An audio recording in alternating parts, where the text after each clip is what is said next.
আমি গত ভিডিওতে আপনাদেরকে দেখানোর চেষ্টা করছিলাম যে কাঠগুলো কিভাবে প্রসেসিং করে রাখে, আর এখন আপনাদেরকে দেখাবো যে সমিলে বা কাঠ ফার্নিচারের জন্য কিভাবে কাঠগুলো প্রস্তুত করে রাখে।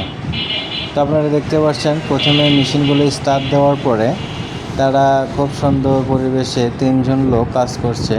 তো ভাইটা ব্লেডের ফালটা নিচে নামিয়ে দিয়ে ব্লেডের মাঝখানে কাঠ দিয়ে দিচ্ছে। এই যেভাবে দেখতে পাচ্ছেন কাঠগুলো সুন্দরভাবে কেটে কেটে চলে যাচ্ছে। তো আসলে এইভাবেই বিভিন্ন প্রসেসিংয়ে কাঠগুলো বিভিন্ন কাজের জন্য প্রস্তুত করা হয়।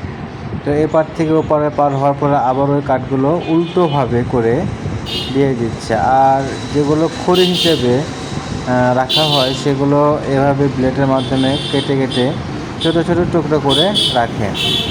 তো এই সমিলে কাজ করতে গেলে প্রায় 2 থেকে 3 জন ব্যক্তি লাগে, মানে কাজের শ্রমিক লাগে।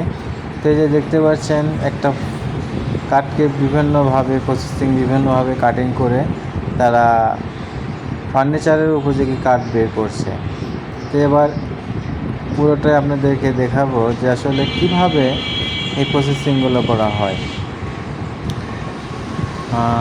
আর এইটা হচ্ছে অমরপুর বাজারের মহাতাব আলী হাজি সাহেবের মেল। এই মেলে আপনারা আসলে বিভিন্ন ধরনের কাঠ ফাটতে পারবেন। তো এখানে কারেন্টের মাধ্যমেও মেশিনগুলো চলে, আবার তেলের মাধ্যমেও মেশিনগুলো চলে। তো আপনারা আমার সাথে থাকবেন, দেখতে পাচ্ছেন যে প্রসেসিং শুরু হয়।